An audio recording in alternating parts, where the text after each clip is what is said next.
Here's the scenario. You've been injured in a serious accident. The doctor says your recovery could take months, maybe even years, yet your insurance company is denying your claim every step of the way. If something like this happens to you, call me, Brian Goldfinger of Goldfinger Personal Injury Law. We have offices in Toronto, London, Peterborough, and now Kitchener-Waterloo. Visit goldfingerlaw.com and get us working for you. Get Goldfinger today. You know what I want?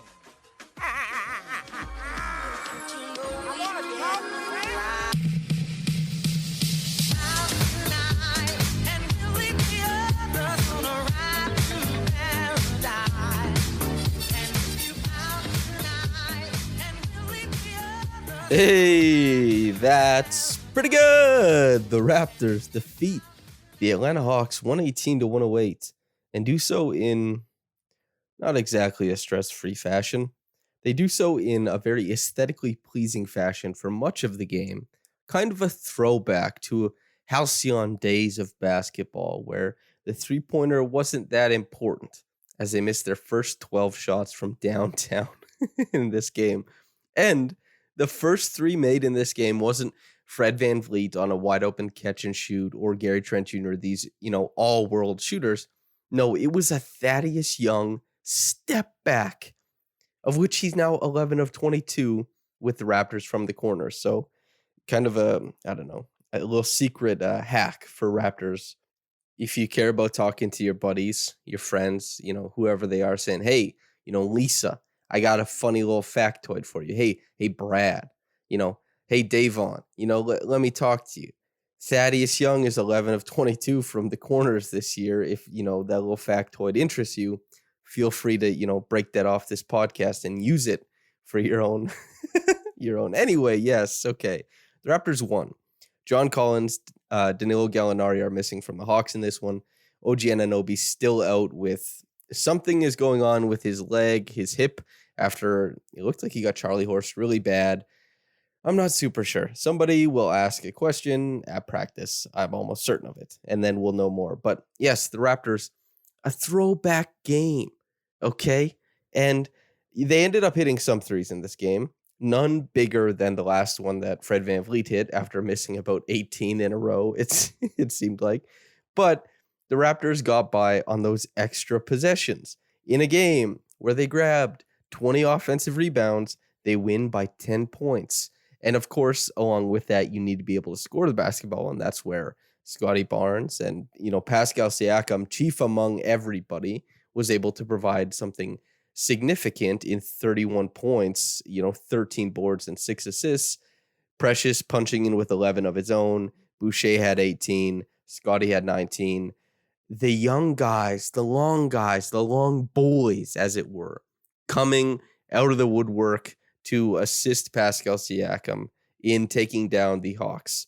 Just a super fun game where the Raptors had to rely on guys that sometimes they have to rely on, but in a game where Fred ended up shooting, 4 of 21? 4 of 21. It's, you have to go to places you might not have expected.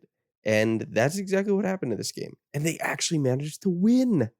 So if I could start off describing this game, I would say the first half is defined by good defense.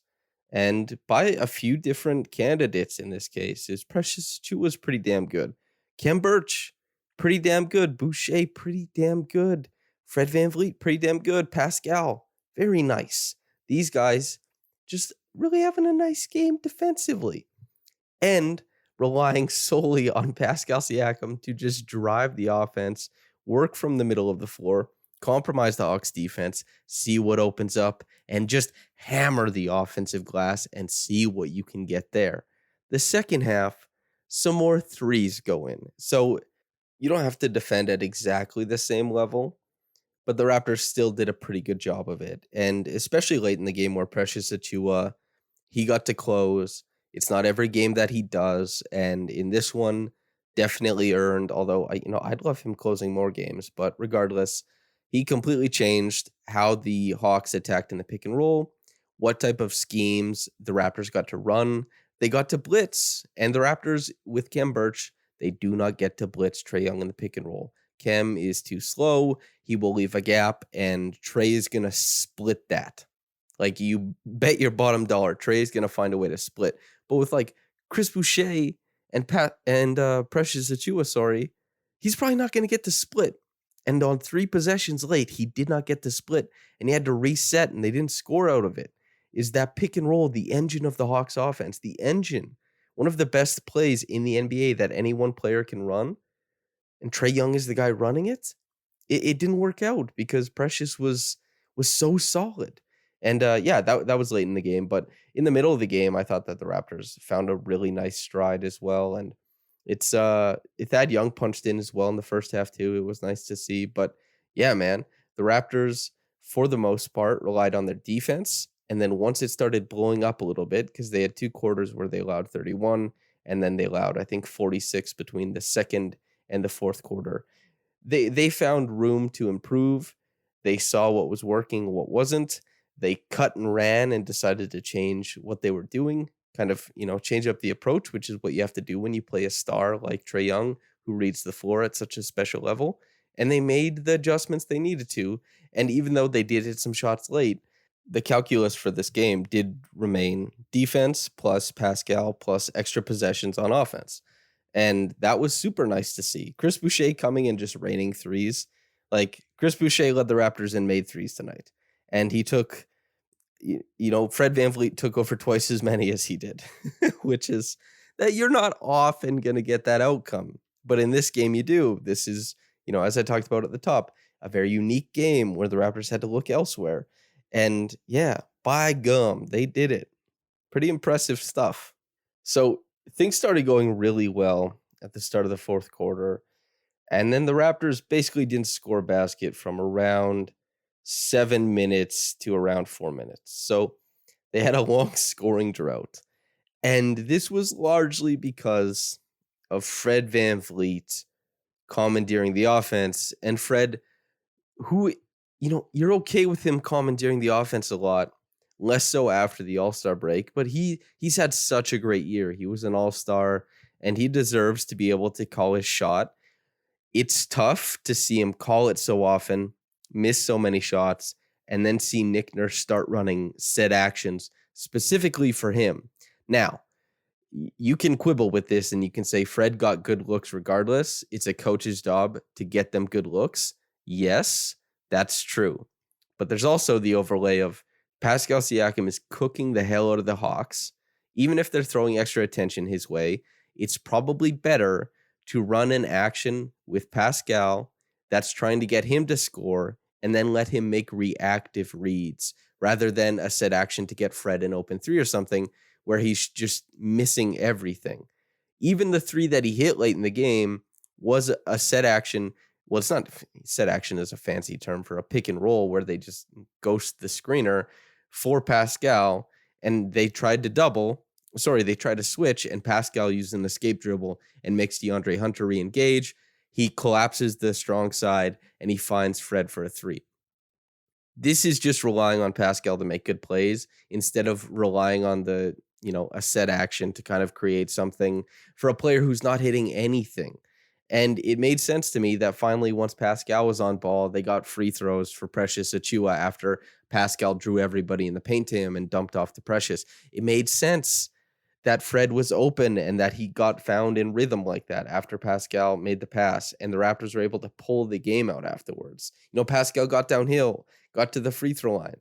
Good things started happening once they started focusing him as the offensive guy once again, because he had 29 points heading into the fourth quarter and only finished with 31. Basically didn't really touch the ball for the first, 8 minutes of the fourth quarter. That's tough. That's really tough to swallow. You don't want to see that. And it is on Pascal to some degree, yes. But it's on Fred and Nick Nurse, even more so, to make sure that Pascal is involved. And how much is Pascal asking for it? We're not privy to these conversations. But when a game is slipping away, and Pascal's the guy who has been how you exact your offensive game plan all night, and you notice that as soon as you go back there, you pull away, you start winning the game. Not to mention Pascal was absurdly good defensively down the stretch too. You just have to make sure that guy remains your focal point and you just have to make sure, because I'm saying have to a lot. But anyway, that's how I feel. I thought that was a failure because the Raptors had this game in hand. And, they're guys like Fred, by the way, still has like a bum knee currently, and he's playing 36 minutes when maybe it would have been nice if he played 32. Pascal cleared 40 minutes again. Maybe he doesn't have to clear 40 minutes if if they just give him the ball a little bit more, That's tough. These guys are going to get into the playoffs, and they're going to have to really gear up to play these super, super intense games. And, will they be used to it because they're already there? Will other things come into play? Like, will they be more gassed heading into the postseason? Other teams might be more fresh. What is the take there? Rust versus, rest, that type of thing? Who knows? But it feels like minutes could be saved, rest could be had if they just, sometimes they move away from what's working. And yeah, Pascal got the ball eventually, and it worked. They just waited too damn long, I thought. And, a big shout out to like Scottie Barnes for trying stuff in lieu of Pascal being gone at the start of the fourth quarter, and Scottie getting into the middle of the floor, trying to create. And you try things out in those moments. I mean, hell, we had, I talked about how the other game, Precious was one of the horns in their horn sets, and we saw Thad and Kem as the horns in one, and Fred ran and set, a flex screen for Pascal. And that's it's a play they run, but it's a completely new look in the play. It didn't return any points, but you're trying stuff out. You're seeing the early returns of this kind of stuff. And with Pascal gone, I understand that the Raptors were looking for something with Scottie trying to press a little bit with Fred. Yes.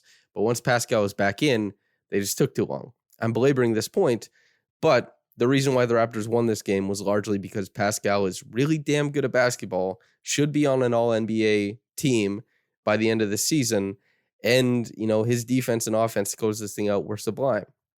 Defensively, he is consistently, not in this game, because Precious Achiuwa is on the floor, but in most of the games where it comes down to the wire, Pascal Siakam is the Raptors' number one rim protector.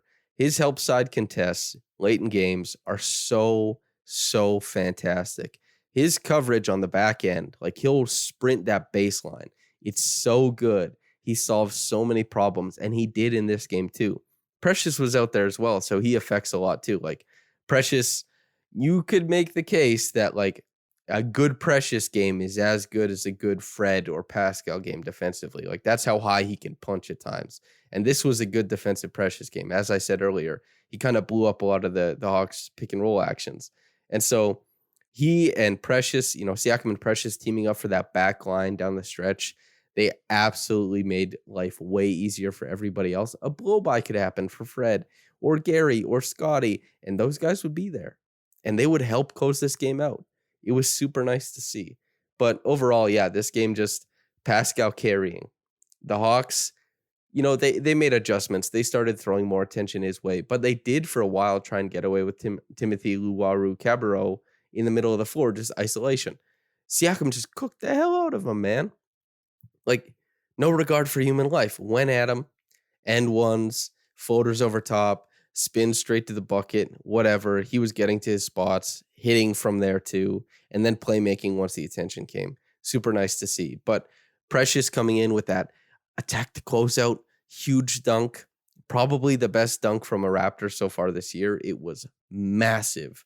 And Chris Boucher hitting threes and then giving you a little bit more on the inside, grabbing extra possessions the same way Thad did, the same way Precious only had one offensive rebound, I think. I think he only had 2 rebounds on the whole night, by the way. But Scottie had 6 offensive rebounds. Like they were really getting after it in that regard. And so Precious, a nice game. These guys plugged in as well. But they go. This is a team that came through it. Really happy with the adjustments that were made. Well, more so happy with the results of the adjustments that were made, especially defensively. Trae Young, it's not easy to find a fix for him.